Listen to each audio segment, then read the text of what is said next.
Hello, hello. So today we're going to talk about everybody's favorite part of the sales process, which is closing sales calls. Before we dive into actually how to do that more effectively, which turns out is not as complicated as you think it is, I'm going to remind you of a couple of quick things. First, if you're not in my Facebook group, please come play with us. It's called Uncomplicating Business for Teachers, Helpers, and Givers, just like this podcast. And if you listen to this, then the group is for you. Trust me. It's a wonderful community. People tell me all the time how welcome they feel and connected, and we talk to each other and we help each other, and that's what it's for. So come play with us. 2, at the end of October, the first week in November, I am rerunning the simple way to make 3+ offers a day 15-day challenge. If you are someone who wants to be making more offers and invitations and telling more people what you do, this is for you. It starts with a live workshop. It has 15 days of email follow-up and access to me with it. And the whole thing is $23. It is the best $23 you'll ever spend, because if you make all the offers and people say yes, you'll make it back in a hot minute. Most people do. It really is a super useful little tiny challenge that, will have you think differently about how you sell and make offers. And you'll just feel better about the whole thing, because we're going to take out the worry about being salesy. We're going to take out all the drama. And then the last thing is the next round of small group coaching got pushed back a little bit. So we are now going to start the first week in November. This is 2023. If small group coaching is for you and you're like, man, I want to be in community, but I want to have my problems addressed, that's what we do. They're always capped at 4, and you should come hang out with us, because it really is an amazing version of coaching, especially if coaching is something that's totally new to you. It is building a community of connections and of people who have similar problems and are working through the same things, but not exactly the same things.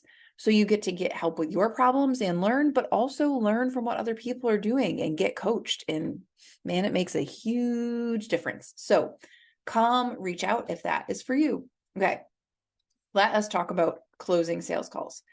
So if you are someone who has sales calls and always feels like you spend the last chunk of time like in a panic, like do you spend, this was me, this is my version of it. You spend the last 15 minutes like trying not to freak out and trying to say what you're mean to say, and like dreading the part where somebody's like, well, how much is it and how does it work? And you're like, oh my. Do you find that you run out of time on sales calls because maybe you're avoiding that part of them? You talk and chat and have so much fun that you don't get to the part where you actually sell?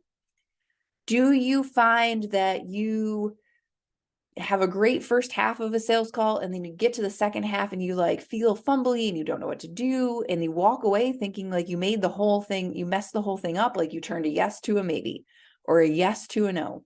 Listen, I get it, because A, I've been there, and B, I see it with clients all the time. This is something new clients in particular bring to me constantly. Like they're having sales calls and they're not ending in the place people want them to, which is, with new clients. This is something we coach on in coaching and we resolve really quickly. That's the good news. The good news is, for the vast majority of the time, this isn't something that needs to follow you around for a year. This isn't something you need to practice for a year to fix. There's nothing wrong with you. There's just some simple things to adjust, and closing sales calls gets a hell of a lot easier. So for you today, as we walk into talking about closing sales calls, remember, in like a podcast episode with me and anything I do, you're going to walk away and think, which parts of this were for me? Because maybe it's all for you and you're like, yes, this is exactly what I need. But maybe there's 2 things out of 5 here that you're going to take. Take what works for you. Don't take things that don't feel like you. That's the whole point. We only do the things that actually feel like us. Okay. So in successfully closing sales calls, okay, particularly if you're like, oh, I hate sales, I'm not good at it, I don't enjoy it, I don't feel good, I don't like feeling salesy, you know all the things. In closing sales calls, especially if you are like that and you are, people first, you are service first, I just want to help them, I don't want to sell them, I get it. the first thing to do is define what success in your sales calls is. Because here's the thing. You're probably working on a definition of success in sales calls that is someone else has provided you. For me, I know that the ABC version of success in a sales call is whoever I talk to says yes before we get off the call. And that is not my definition. A successful sales call is not defined by a yes or no for me. And I had to realize that it could be different, that I did not have to define success as somebody said yes within an hour to, what could be $5,000-$6,000 worth of something, which could be the biggest amount of money they've ever spent on themselves or their business in their entire lives. Like, that felt really gross to me. And I don't make decisions like that at that speed.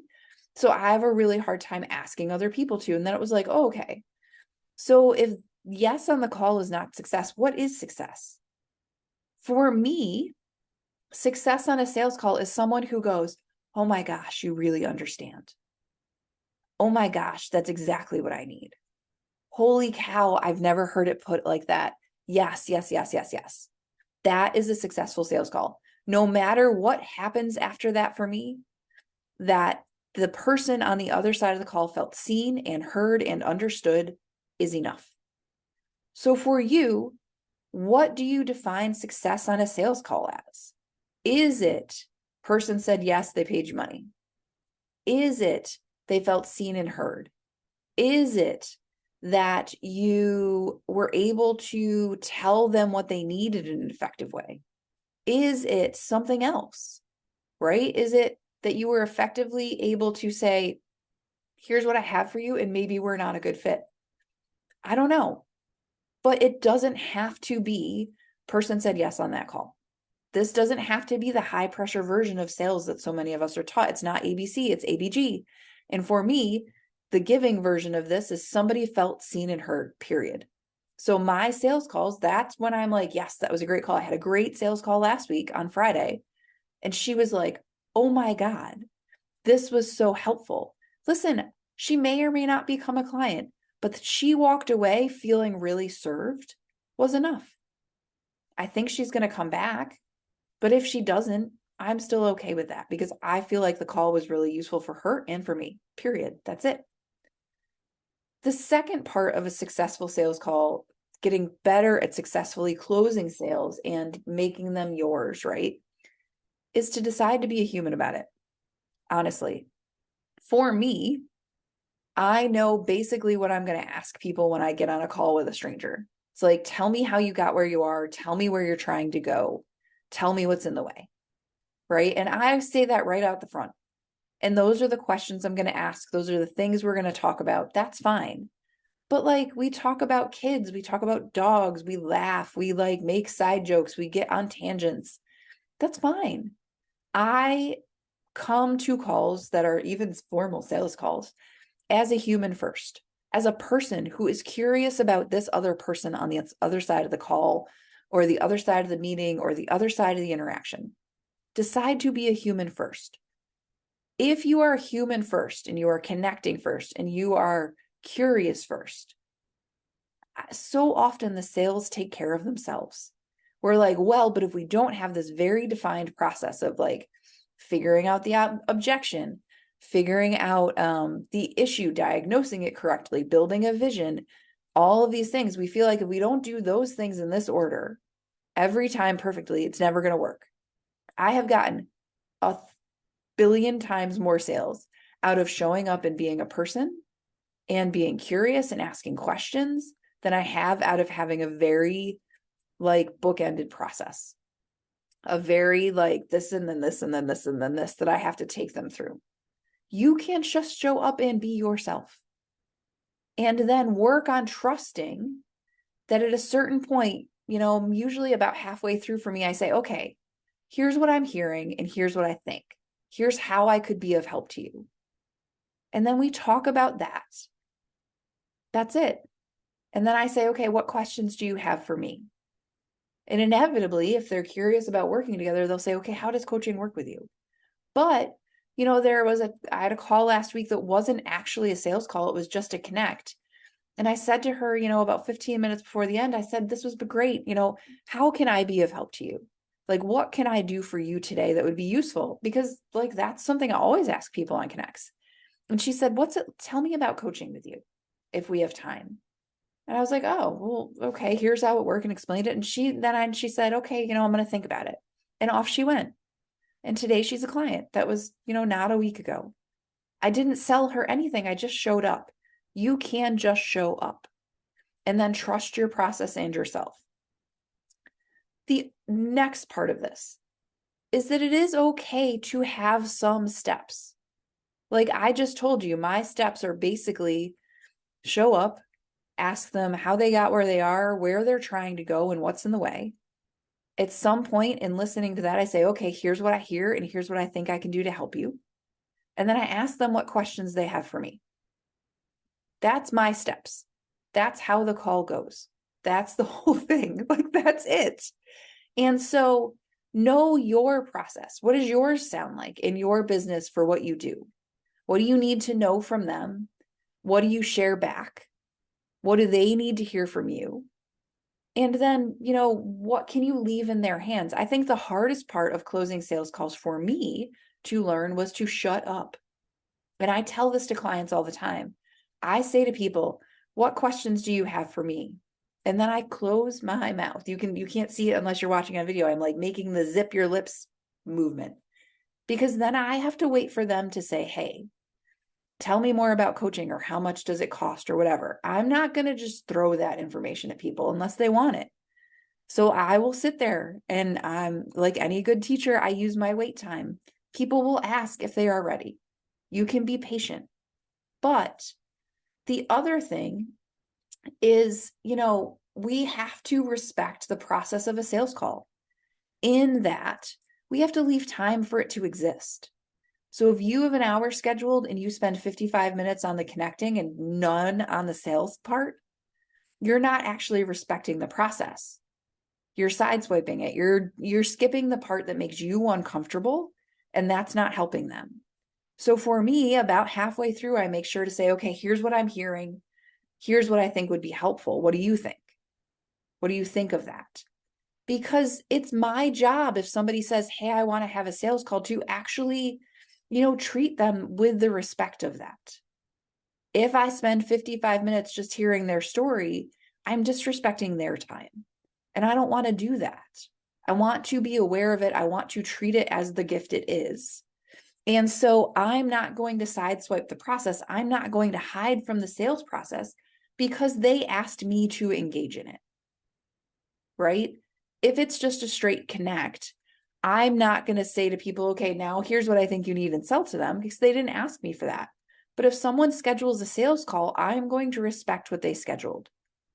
And that's important. Like, I'm not going to sideswipe the process and be like, oh, wait, can't tell you got to call. Here's how the sales works. Got to go call me if you want me. I have done that. We've all done that. Everybody admits to that, because it's scary, right? Because if you respect the process, then it is possible that someone tells you no. And so when we avoid steps in the sales process, when we avoid closing a sales call altogether, it is often because we don't want to hear no. But that's part of the process. Not everybody's going to be a yes, and that's okay. Not everybody's going to be yes in that moment. That's also okay. But if we don't even allow the process to work, if we skip the process ahead so that we can't possibly hear no, we also don't get to hear yes. And we get to hear yes less because we didn't respect the process.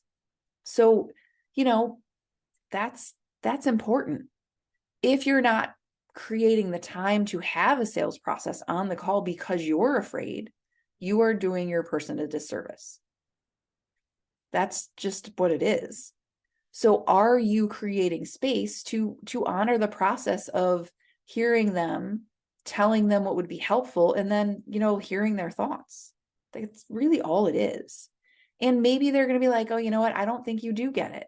That's okay. Some people aren't on a sales call for the right reasons. Sometimes you don't get it. Sometimes you're not a good fit. I've said to people, listen, I think I get where you're going. I think I understand what you're asking, and that's not really what I do. Here's how it would work with me. And then sometimes they say, oh, you know what? I'd really like that. And sometimes they go, no, not what I'm looking for. And that's fine. It's okay if that happens. You're not a terrible person. You didn't screw it up. I mean, the ABC sales world will be like, you fucked this up. You didn't. You're great. You were respectful of the process and the person. If you say, you know what, I don't know if this is a fit for us. You're believing in the human first. That's bringing your human self. That's okay. You're allowed to do that. So know your steps, respect the process. Okay. Also know your people. So like I have coach friends who, when people schedule calls, they, most of the time are ready to say yes on the call because they've been coached really often. They, this is a level up in their coaching. It's a higher price program, whatever it is. And then I am me. Like the vast majority of my people that come to me for coaching don't want to say yes in the moment. That's not how they work as humans. Teachers like over research and consider and need a little time to think. That's fine. I'm totally down with that. I'm the same. So, like, know your people. Don't expect them to do something. Don't measure success on something they're not probably going to do that way. I have a friend who, she has people, she does assessments and then writes contracts, right? The vast majority of her people take a month to decide. We have tracked it. But, for a long time, she was like, oh my God, nothing's ever going to work. It takes them a month to decide. But 4 years into her business, we just know it takes people a month to decide. And, 70% come back and say, yes, it just takes a month. They have to think about things. They have to talk to a couple people. They have to figure out the money. They have to do all these steps. They often come back to her with questions. It takes time. That's okay.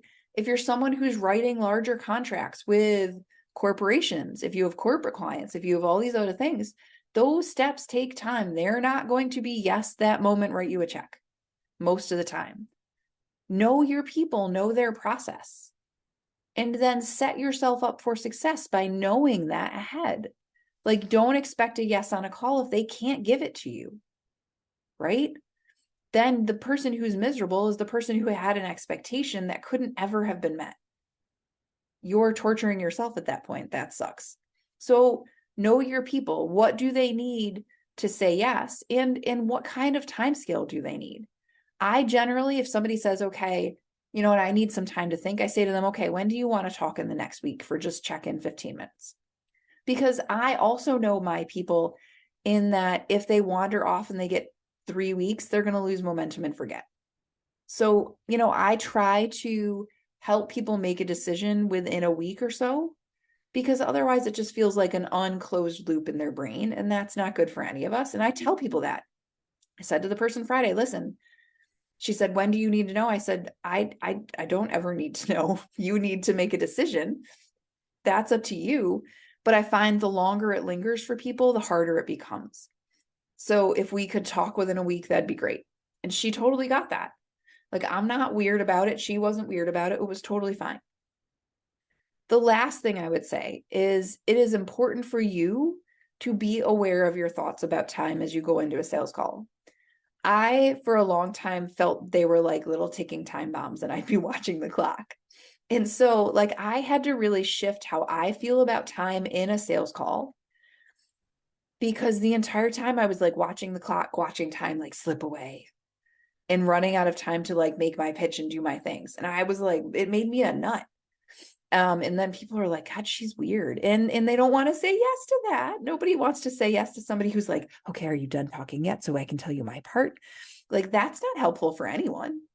So if you have thoughts about the time on a sales call, if the time makes you panic, if the selling part makes you panic, if you are not going in sort of feeling calm and collected and sitting back in your chair, think about what's causing that and what you want to think differently, because that is a little bit of mindset work. I had to do it from a time perspective for me. Everybody's got a little bit. Like, I have a client recently who, she worries that they're thinking that she doesn't know what she's talking about. So we're spending time really sitting down in her expertise and thinking about her value and like pulling examples from work she's doing so that she can go into sales calls and be like, no, no, no, I get it. I got you. And feel, really strongly like she's going to be helping people. She's coming in as an expert. That's fine. That was her version of my time issue. For you, what's your version? And then what do you want to think differently? And if you need help, like reach out. God, this is what we do. So, friends, successfully closing sales calls does not have to be defined by yes in the moment in 45 minutes. You don't have to high pressure people. Closing with success is defined by you. So write your own definition. And if you need help, reach out. Remember that if you haven't joined the Facebook group, you should. If you're looking to make more offers, the challenge is coming, and the sign up link is in the notes for this. And if you are interested in group coaching, now is the time.